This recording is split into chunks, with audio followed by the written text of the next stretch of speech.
வரலாற்று நெடுகிலும் நீங்கள் ஆய்வு செய்து பார்த்தால் பலவிதமான முரண்பட்ட கருத்துக்கள் இருக்கின்றன. சில பேர் ஒரு வருடத்துக்கு 10 மாதம் தான் என்று நாட்கணக்கை கணிக்கக்கூடிய ஒரு நிலையில் இருந்தார்கள். இன்னும் சிலர் இல்லை 8 மாதங்கள் தான் ஒரு வருடத்துக்கு இருக்குது என்று சொல்லக்கூடிய கருத்துல எல்லாம் இருந்தாங்க. இந்த ஜூலை ஆகஸ்ட் போன்ற மாதங்கள்ல 31 நாட்கள் எல்லாம் வருகிறது என்று சொன்னா அதுக்கெல்லாம் இதுதான் காரணம். நம்மில் பலருக்கும் துல்ஹஜ் மாதத்தின் சிறப்புகளை பற்றி சரியான ஒரு விளக்கம் இல்லாத ஒரு நிலையில் நாம் இருக்கின்றோம். அல்லாஹ் ரப்புல் ஆலமீன் இந்த மாதத்திலே என்னெல்லாம் நன்மைகளை வைத்திருக்கின்றான், இறைவனுடைய நெருக்கத்தை பெற்றுக் கொள்வதற்கு எத்தகைய வழிகளை நமக்கு அமைத்து தந்திருக்கின்றான் என்பதை நாம் சரியான முறையில் அறிந்து கொண்டோம் என்று சொன்னால் துல்ஹஜ் மாதத்தின் மூலமாகவும் மிகப்பெரிய அளவில் இறை திருப்தியை பெறக்கூடிய நன்மையான காரியங்களில் நம்மளை நாமே ஈடுபடுத்திக் கொள்ளலாம். அல்லாஹ் தஆலா திருக்குர்ஆன்ல மாதங்கள் சம்பந்தமாக குறிப்பிடுகின்ற நேரத்தில் இன்ன இத்தத ஷுஹூரி இன்தல்லாஹி 12 ஷஹ்ரன் ஃபீ கிதாபில்லாஹி யௌம ஹலகஸ் ஸமாவாதி வல் அர்ல, அல்லாஹ்விடத்தில் வானங்கள் பூமியை படைக்கப்பட்ட நாள் முதல் அல்லாஹ்வுடைய பதிவேட்டிலே உள்ளபடி மாதங்களின் எண்ணிக்கை 12ஆக அல்லாஹ் தஆலா சொல்கிறார். மின்ஹா அர்பஅத்துன் ஹுரும், அந்த 12 மாதங்களில் 4 மாதங்கள் புனிதமானவை என்று அல்லாஹ் சொல்கிறார். தாலிக தீனுல் கையும், இதுதான் நேரான வழி என்று அல்லாஹ் சொல்லி ஃபலா தலிலமு ஃபீஹின்ன அன்ஃபுஸகும், இந்த மாதத்திலே உங்களுக்கே நீங்கள் அநீதிழைத்து விடாதீர்கள், தீங்கிழைத்து விடாதீர்கள் என்று அல்லாஹ் கட்டளையிடுகின்றார். அப்ப அல்லாஹ்வுடைய பதிவேட்டுல அல்லாஹ் தஆலா வானங்கள் பூமி எல்லாம் படைக்கப்பட்ட அந்த நாளிலிருந்து மாதங்களுடைய எண்ணிக்கை 12ஆக ஆக்கி அதுல 4 மாதங்களை அல்லாஹ் தஆலா புனிதமாக ஆக்கி வைத்திருக்கின்றார். இந்த மாதங்களுடைய எண்ணிக்கை சம்பந்தமாகவும் வரலாற்று நெடுகிலும் நீங்கள் ஆய்வு செய்து பார்த்தால் பலவிதமான முரண்பட்ட கருத்துக்கள் இருக்கின்றன. சில பேர் ஒரு வருடத்துக்கு 10 மாதம் தான் என்று நாட்கணக்கை கணிக்கக்கூடிய ஒரு நிலையில் இருந்தார்கள். இன்னும் சிலர் இல்லை 8 மாதங்கள் தான் ஒரு வருடத்துக்கு இருக்குது என்று சொல்லக்கூடிய கருத்துல எல்லாம் இருந்தாங்க.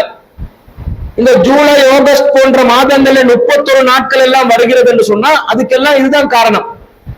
ஒரு ஆட்சியாளர் வருவார், ஒரு மன்னர் வருவார், அவருடைய பேர்ல ஒரு மாதத்தை உருவாக்கிட்டு போவார்.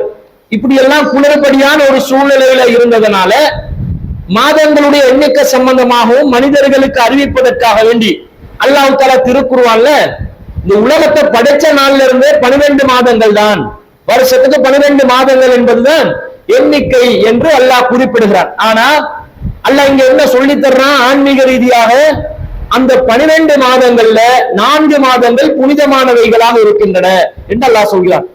நபிகள் நாயகம் ஸல்லல்லாஹு அலைஹி வஸல்லம் அவர்கள் அந்த 4 மாதங்கள் எவை என்பதை பற்றி ஒரு நபி மொழியில சொல்றாங்க. ரசூல் ஸல்லல்லாஹு அலைஹி சொல்றாங்க, அஸ்ஸமானு கத் இஸ்ததார கஅஹயதி யௌம ஹலகல்லாஹு ஸமாவாதி வல் அர்ல, அல்லாஹ் தஆலா வானங்களையும் பூமியையும் படைக்கப்பட்ட நாளிலிருந்து இந்த காலத்தை பழைய நிலைக்கு அல்லாஹ் திருப்பி விட்டான் என்று அல்லாஹ் சொல்லிட்டு ரசூல் ஸல்லல்லாஹு அலைஹி சொல்றாங்க, அஸ்ஸனத்து 12 ஷஹ்ரன், வருடம் என்றால் 12 மாதங்கள் தான். மின்ஹா அர்பஅத்துன் ஹுரும், அதுல 4 மாதங்கள் புனிதமானவைகளாக இருக்கும். ஸலாஸத்துன் முத்தவாலியாத்துன், 3 மாதங்கள் தொடர்ச்சியாக வரக்கூடியது. துல்காதா வதுல் ஹிஜ்ஜா வல் முஹர்ரம் வரஜபு முலருல்லதி பைன ஜுமாதா வ ஷஅபான் என்று நபிகள் நாயகம் ஸல்லல்லாஹு அலைஹி சொல்றாங்க. துல்காதா, துல்ஹஜ், முஹர்ரம் என்பது தொடர்ச்சியாக வரக்கூடிய 3 மாதங்கள். ஷஅபானுக்கும் ஜமாதுல் ஆஹிருக்கும் இடையில இருக்கக்கூடிய மாதம் ரஜப் மாதம் இருக்கிறது, இது அடுத்ததா வரக்கூடிய மாதம் என்று 4 மாதங்களை புனிதமான மாதங்கள் என்று நபி ஸல்லல்லாஹு அலைஹி சொல்றாங்க. அப்ப துல்காதா, துல்ஹஜ், முஹர்ரம், ரஜப் என்ற 4 மாதங்கள் இஸ்லாத்துல புனிதமான மாதங்கள். துல்ஹஜ் மாதமும் புனிதமாக்கப்பட்ட மாதங்கள் ஒரு மாதமா இருக்குது. அதுக்கு அல்லாஹ் தனியா ஒரு புனிதத்துவத்தை கொடுத்திருக்கிறார். ஒரு புனிதத்துவம் ஏற்படுத்தப்பட்டிருக்குதுன்னு சொன்னா அதுல கூடுதலான கவனம் செலுத்தி நாங்கள் அந்த புனிதங்களை பேணக்கூடியவர்களாக இருக்கணுமா இல்லையா? இதுல நாங்கெல்லாம் கவனம் செலுத்துறோமா? எதுக்கு 12 மாதங்கள் அல்லாஹ் 4 மாதங்களை புனிதமாக்குறார்? அந்த மாதங்கள்ல போர்களை கூட நீங்கள் செய்ய வேண்டாம் என்று அல்லாஹ் தடுக்கிறார். முஷ்ரிக்குகள் படையெடுத்து வந்தாலே தவிர நீங்க அந்த மாதங்கள்ல போர் செஞ்சிடாதீங்க.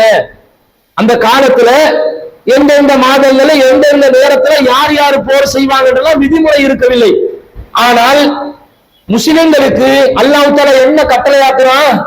புனிதமான மாதங்கள் என்று சொன்னா நீங்க அந்த காலத்துல சண்டையிட்டுக் கொள்ளக்கூடாது, எதிரிகளோடு நீங்கள் போர் செய்யக்கூடாதுன்னு அல்லாஹ் தடை விதிக்கிறார்.